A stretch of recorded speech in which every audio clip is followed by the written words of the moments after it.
ਸਿੱਖ ਧਰਮ ਦੇ ਵਿੱਚ ਗ੍ਰਸਥ ਵਿੱਚ ਪ੍ਰਵੇਸ਼ ਹੋਣ ਨੂੰ ਆਖਦੇ ਨੇ ਆਨੰਦ ਕਾਰਜ।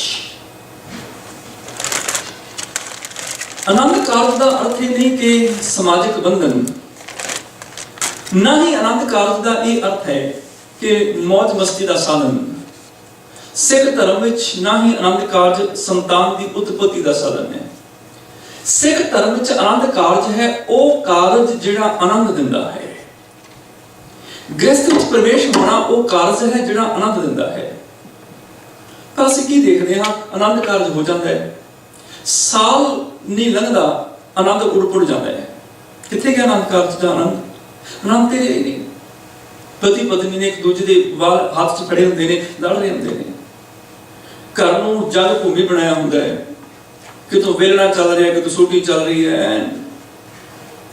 ਉਹ ਆਨੰਦ ਕਿੱਥੇ ਚਲਾ ਗਿਆ? ਆਨੰਦ ਖਤਮ ਹੋ ਗਿਆ। ਕਿਉਂ?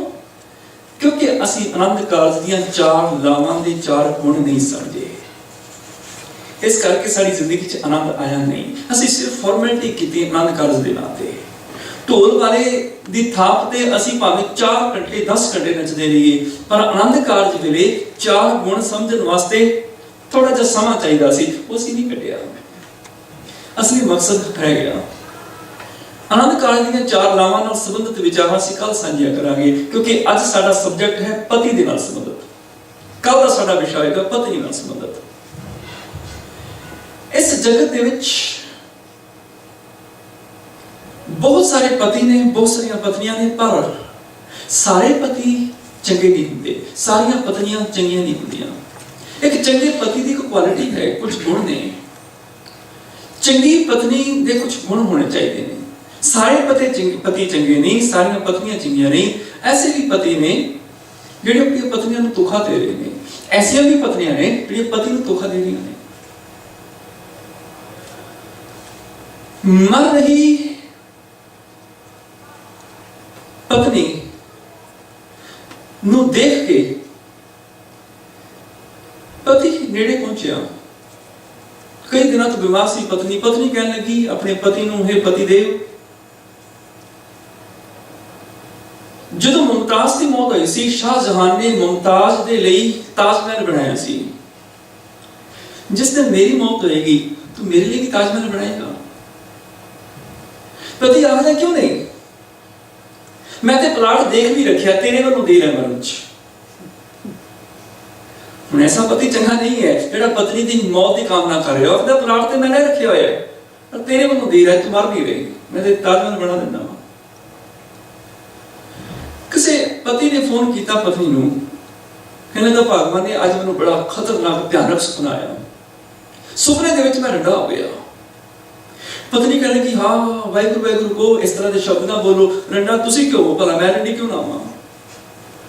ਹੁਣ ਇਹ ਪਤਨੀ ਵੀ ਚੰਗੀ ਨਹੀਂ ਜਿਹੜੀ ਪਤੀ ਦੀ ਮੌਤ ਦੀ ਕਾਮਨਾ ਕਰ ਰਹੀ ਹੈ। ਹੁਣ ਪਤੀ ਬਹੁਤ ਨੇ, ਪਤਨੀਆਂ ਬਹੁਤ ਨੇ, ਪਰ ਦੂਜੇ ਦੇ ਜੀਵਨ ਤੇ ਸੁੱਖ ਮੰਗਣ ਦੀ ਬਜਾਏ ਦੂਸਰੇ ਦੀ ਮੌਤ ਦੀ ਕਾਮਨਾ ਕਰ ਰਹੇ ਨੇ। ਫਿਰ ਚੰਗਾ ਪਤੀ ਕਿਹੜਾ ਹੋਣਾ ਚਾਹੀਦਾ ਹੈ, ਚੰਗੀ ਪਤਨੀ ਕਿਹੜੀ ਹੋਣੀ ਚਾਹੀਦੀ ਹੈ, ਅੱਜ ਅਸੀਂ ਵਿਚਾਰ ਕਰਨੀ ਹੈ। ਸਭ ਤੋਂ ਪਹਿਲੀ ਅੱਜ ਦੀ ਵਿਚਾਰ ਸਿਰਫ ਪਤੀਆਂ ਦੇ ਬਾਰੇ ਹੋਏਗੀ। ਇਸ ਜਗਤ ਦੇ ਵਿੱਚ ਬਹੁਤ ਲੜਾਈਆਂ ਨੇ। ਭਰਾ ਭਰਾ ਲੜ ਰਹੇ ਨੇ, ਬੱਚੇ ਮਾਪਿਓ ਨਾਲ ਲੜ ਰਹੇ ਨੇ, ਇੱਥੋਂ ਤੱਕ ਗੁਆਂਢੀਆਂ ਦੇ ਨਾਲ ਲੜਾਈ ਹੋ ਰਹੀ ਹੈ, ਰਿਸ਼ਤੇਦਾਰਾਂ ਨਾਲ ਲੜਾਈ ਹੋ ਰਹੀ ਹੈ, ਪਤੀ ਪਤਨੀ ਲੜ ਰਹੇ ਨੇ। ਤੇ ਲੜਾਈ ਕਿਸ ਗੱਲ ਦੀ ਹੈ? ਸਾਰੀ ਦੁਨੀਆ ਵਿੱਚ ਲੜਾਈ ਚੱਲ ਰਹੀ ਹੈ ਹੱਕਾਂ ਦੀ। ਹੱਕਾਂ ਦੀ ਲੜਾਈ ਚੱਲ ਰਹੀ ਹੈ। ਹਰ ਕੋਈ ਆਖਦਾ ਮੈਨੂੰ ਹੱਕ ਨਹੀਂ ਮਿਲ ਰਹੇ। ਪਤੀ ਪਤਨੀ ਲੜ ਰਹੇ ਨੇ, ਉਹਨਾਂ ਦੇ ਲੜਨ ਦਾ ਇੱਕ ਮੂਲ ਕਾਰਨ ਹੈ ਹੱਕ। ਪਤੀ ਆਖਦਾ ਮੈਨੂੰ ਪਤਨੀ ਹੱਕ ਨਹੀਂ ਦੇ ਰਹੀ, ਮੇਰੇ ਕੁਝ ਹੱਕ ਬਣਦੇ ਨੇ। ਪਤਨੀ ਕਹਿ ਰਹੀ ਹੈ ਮੈਨੂੰ ਮੇਰੇ ਹੱਕ ਨਹੀਂ ਮਿਲ ਰਹੇ। ਹੱਕਾਂ ਦੀ ਖਾਤਰ ਇੱਕ ਦੂਜੇ ਨਾਲ ਜੂਝ ਰਹੇ ਨੇ, ਲੜ ਰਹੇ ਨੇ। ਹੁਣ ਇੱਕ ਦੂਜੇ ਨਾਲ ਹੱਕਾਂ ਦੀ ਲੜਾਈ ਤੇ ਲੜ ਰਹੇ ਨੇ, ਪਰ ਆਪਣੇ ਫਰਜ਼ ਨਹੀਂ ਸਮਝ ਰਹੇ ਕਿ ਸਾਡੇ ਫਰਜ਼ ਵੀ ਨੇ ਕੁਝ। ਹੱਕਾਂ ਦੀ ਲੜਾਈ ਸਾਰੀ ਦੁਨੀਆ ਲੜ ਰਹੀ ਹੈ, ਪਰ ਲੋਕ ਆਪੋ ਆਪਣੇ ਫਰਜ਼ ਨਹੀਂ ਸਮਝ ਰਹੇ। ਪਤੀ ਪਤਨੀ ਤੋਂ ਹੱਕ ਨਾ ਮੰਗੇ, ਪਤੀ ਆਪਣੇ ਪਤੀ ਹੋਣ ਦੇ ਫਰਜ਼ ਪੂਰੇ ਕਰੇ। ਮੇਰੀ ਪਤੀ ਹੋਣ ਦੀ ਡਿਊਟੀਆਂ ਕੀ ਨੇ? ਜਦੋਂ ਪਤੀ ਆਪਣੇ ਫਰਜ਼ ਪੂਰੇ ਕਰੇਗਾ ਤੇ ਪਤਨੀ ਨੂੰ ਹੱਕ ਮੰਗਣੇ ਨਹੀਂ ਪੈਣਗੇ। ਜਿਹੜੇ ਪਤੀ ਦੇ ਫਰਜ਼ ਨੇ ਉਹ ਆਟੋਮੈਟਿਕਲੀ ਪਤਨੀ ਦੇ ਰਾਈਟਸ ਨੇ, ਉਹਦੇ ਅਧਿਕਾਰ ਨੇ। ਪਤਨੀ ਹੱਕ ਮੰਗੇ ਨਾ पत्नी अपने सिर्फ पत्नी होने के नाते फर्ज पूरे करे। जिहड़े एक चंगी पत्नी के फर्ज ने, एक चंगी वाइफ के फर्ज ने, वो ऑटोमैटिकली पति के राइट्स ने। एक दूजे तो हक मंगन की बजाय एक दूजे के प्रति अपने फर्ज पूरे कर ले जाना। जो पति भी फर्ज पूरे करेगा पत्नी को हक मिल जाएंगे, जो पत्नी फर्ज पूरे करेगी तो पति को अधिकार मिल जाएंगे। सब तो पहला सी पति को लैके तो ना याद रखियो, घर एक ऐसी जगह है जिथे जिस वेले भी तुसी जाना चाहो जा सकते हो। जो सारी दुनिया तुम्हारी दुश्मन बन जाए, लोग अपने घरों के दरवाजे बंद कर लें, कोई तुहानू चलण नूं तैयार ना होवे, सिर्फ अपने घर का बूहा जिहड़ा वो स्वागत करता है, सिर्फ अपना घर ही थां दिंदा है। सारी दुनिया के दरवाजे बंद हो जाण, सिर्फ अपना घर ऐसा है जिहड़ा स्वागत नाल खड़े मथे साडा स्वागत करता है, सानू अपने घर थां पनाह दिंदा है। पर उस बंदे की हालत देखो, जिहड़ा बंदा घर विच जाण तो डरदा होवे, घर विच जाके घर दा नरक बनिया होवे, जिहड़ा मनुख अपने घर जाके सुखी नहीं है, दुखी है, दुनिया में उदों वध बेतरसा इंसान कोई नहीं है। उस तो बाद दुनिया दे विच ओदे वर्गा बदकिस्मत इंसान कोई नहीं है। जे कोई गरीब भिखारी कंगाल अपने घर विच जाके खुश हो जाता है, ओदे वर्गा धरती ते सुखी इंसान कोई नहीं। ते जे कोई बादशाह शहनशाह अमीर आदमी अपने घर विच जाके दुखी हो जाता है, ओदे वर्गा बदकिस्मत इंसान कोई नहीं है।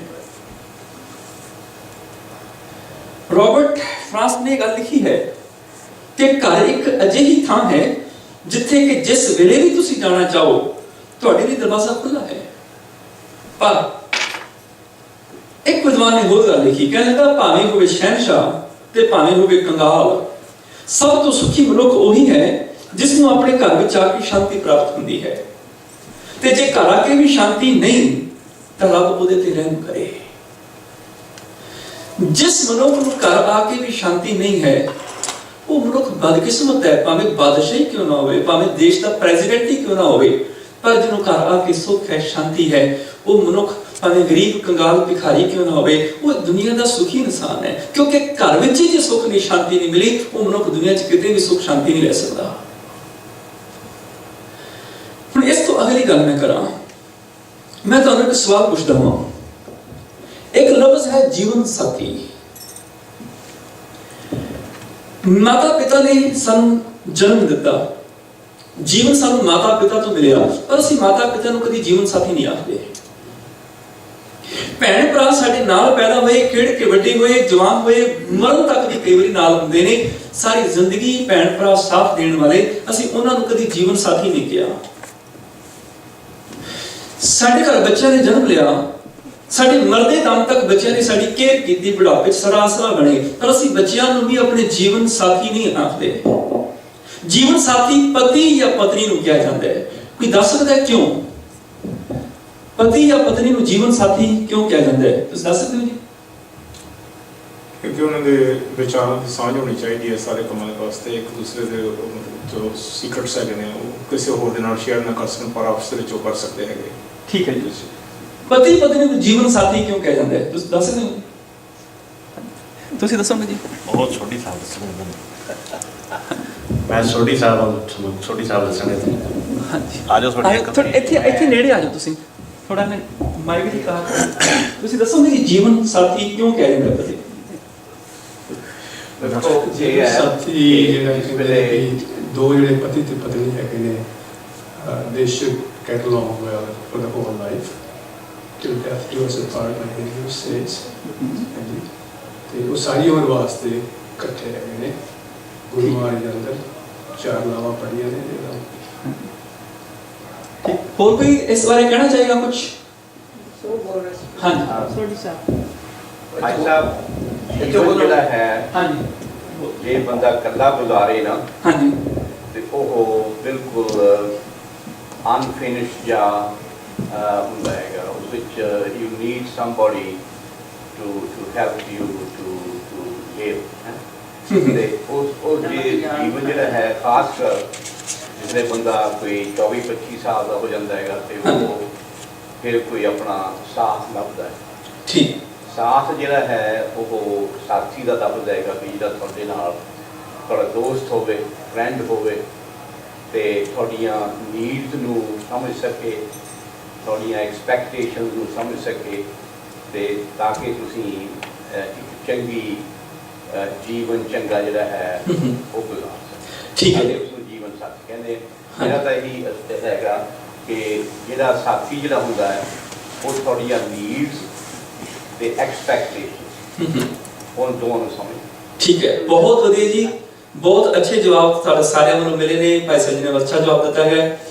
ਜੀਵਨ ਸਾਥੀ ਦਾ ਮਤਲਬ ਵੀ ਇਹ ਹੈ ਉਹਨਾਂ ਨੇ ਆਪਸ ਵਿੱਚ ਮਿਲ ਕੇ ਕਸਮਾਂ ਖਾਧੀਆਂ ਨੇ ਕਿ ਤੇਰਾ ਸੁੱਖ ਮੇਰਾ ਸੁੱਖ ਹੋਏਗਾ, ਤੇਰਾ ਦੁੱਖ ਮੇਰਾ ਦੁੱਖ ਹੋਏਗਾ।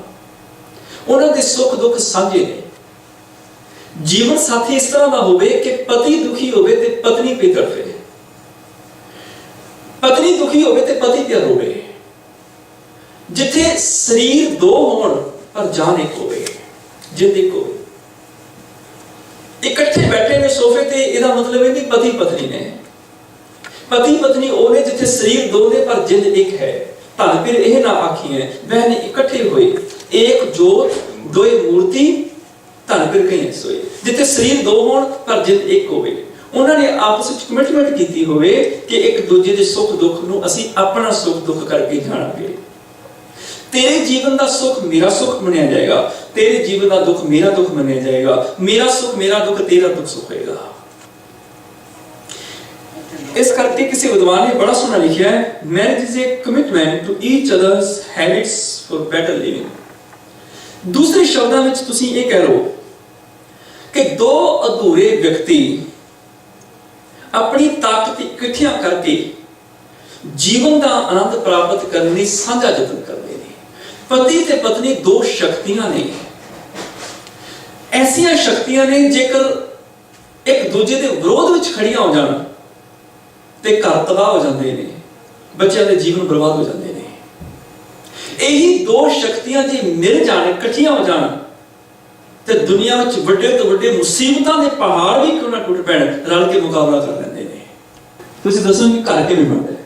ਘਰ ਪਤੀ ਪਤਨੀ ਦੇ ਸਾਂਝੇ ਯਤਨ ਨਾਲ ਬਣਦਾ ਹੈ ਤੇ ਪਤੀ ਕਮਾਈ ਕਰਦਾ, ਵਾਈਫ ਪਰਿਵਾਰ ਦੀ ਸੇਵਾ ਕਰਦੀ, ਲੁੱਕ ਆਫਟਰ ਕਰਦੀ। ਠੀਕ ਹੈ ਜੀ, ਬਹੁਤ ਸੋਹਣਾ।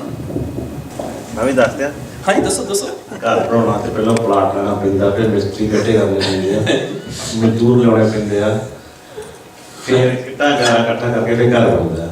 ਠੀਕ ਹੈ। ਤੇ ਫਿਰ ਇੱਕ ਵਾਈਫ ਚਾਹੀਦੀ ਹੈ ਉਹਨੂੰ ਸਵਾਰਨ ਲਈ, ਤੇ ਫਿਰ ਵਾਈਫ ਦੇ ਨਾਲ ਬੱਚੇ ਵੀ ਆ ਜਾਂਦੇ ਤੇ ਫਿਰ ਘਰ ਕੰਪਲੀਟ ਹੋ ਜਾਂਦਾ।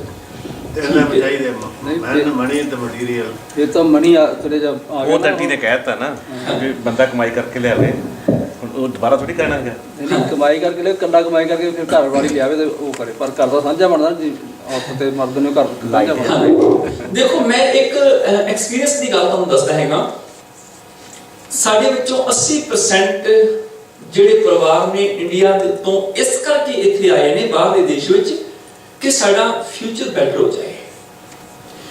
ਮੈਂ ਤੁਹਾਡੀ ਸਿੱਧੀ ਗੱਲ ਕਰ ਰਿਹਾ, ਹੋ ਸਕਦਾ ਤੁਸੀਂ ਪਿੱਛੋਂ ਰੱਜੇ ਪੁੱਜੇ ਹੋ, ਪਰ 80% ਪਰਿਵਾਰ ਇਸ ਕਰਕੇ ਆਏ ਨੇ ਜਿਨ੍ਹਾਂ ਦੇ ਕੋਲ ਖਾਣ ਲਈ ਰੋਟੀ ਨਹੀਂ ਸੀ, ਰਜਵੀਂ ਪਹਿਨਣ ਲਈ ਸੋਹਣੇ ਕੱਪੜੇ ਨਹੀਂ ਸੀ, ਰਹਿਣ ਲਈ ਘਰ ਨਹੀਂ ਸੀ। ਉਹਨਾਂ ਨੇ ਸੋਚਿਆ ਹੈ ਪ੍ਰਭੂ ਜੇ ਤੂੰ ਢਿੱਡ ਭਰ ਕੇ ਰੋਟੀ ਦੇ ਦੇਵੇਂ, ਪਹਿਨਣ ਨੂੰ ਕੱਪੜਾ ਦੇ ਦੇਵੇਂ, ਰਹਿਣ ਲਈ ਸਾਨੂੰ ਘਰ ਦੇ ਦੇਵੇਂ, ਅਸੀਂ ਦੁਨੀਆ 'ਚ ਸੁਖੀ ਹੋ ਜਾਵਾਂਗੇ। ਸਾਨੂੰ ਰੋਟੀ ਕੱਪੜਾ ਮਕਾਨ ਸਾਡੀਆਂ ਲੋੜਾਂ ਪੂਰੀਆਂ ਹੋ ਜਾਣ, ਅਸੀਂ ਸੁਖੀ ਹੋ ਜਾਵਾਂਗੇ। ਕੀ ਹੋਇਆ? ਉਹ ਲੋਕ ਬਾਹਰ ਆ ਗਏ, Canada, America, England, European countries ਦੇ ਵਿੱਚ ਉਹ ਆਏ। ਜਦੋਂ ਆਏ ਉਹਨਾਂ ਨੂੰ ਭਰ ਪੇਟ ਰੋਟੀ ਮਿਲ ਗਈ, ਕੱਪੜਾ ਵੀ ਸੋਹਣਾ ਪਾਉਣ ਨੂੰ ਮਿਲ ਗਿਆ, ਰਹਿਣ ਲਈ ਘਰ ਵੀ ਮਿਲ ਗਿਆ, ਇੱਥੋਂ ਤੱਕ ਚਲਾਉਣ ਵਾਸਤੇ ਵੱਡੀਆਂ ਗੱਡੀਆਂ ਵੀ ਮਿਲ ਗਈਆਂ, ਬੱਚਿਆਂ ਦਾ ਫਿਊਚਰ ਵੀ ਬ੍ਰਾਈਟ ਹੋ ਗਿਆ, ਉਹਨਾਂ ਨੂੰ ਵਧੀਆ ਸਕੂਲ ਮਿਲ ਗਏ, ਕਿਸੇ ਚੀਜ਼ ਦੀ ਕਮੀ ਨਹੀਂ ਰਹੀ, ਬੈਂਕ ਬੈਲੈਂਸ ਵੀ ਮਿਲ ਗਿਆ। ਪਰ ਕੀ ਹੁਣ ਸੁਖੀ ਨੇ? ਉਹਨਾਂ ਸੋਚਿਆ ਸੀ ਵੀ ਰੋਟੀ ਕੱਪੜਾ ਮਕਾਨ ਤਿੰਨ ਚੀਜ਼ਾਂ ਮਿਲ ਜਾਣ, ਸੁਖੀ ਹੋ ਜਾਵਾਂਗੇ। ਹੁਣ ਤਿੰਨ ਚੀਜ਼ਾਂ ਮਿਲ ਗਈਆਂ। ਮੈਂ ਅੱਜ ਵੀ ਦੇਖਦਾ 80% ਪਰਿਵਾਰ ਐਸੇ ਨੇ ਬਾਹਰਲੇ ਦੇਸ਼ਾਂ ਦੇ ਵਿੱਚ ਜਿਹੜੇ ਅੱਜ ਵੀ ਦੁਖੀ ਨੇ। ਇਹਦਾ ਮਤਲਬ ਸੁੱਖ ਰੋਟੀ ਕੱਪੜਾ ਮਕਾਨ ਦੇ ਵਿੱਚ ਨਹੀਂ ਹੈ, ਘਰ ਦਾ ਸੁੱਖ ਕਿਸੇ ਹੋਰ ਚੀਜ਼ 'ਚ ਹੈ।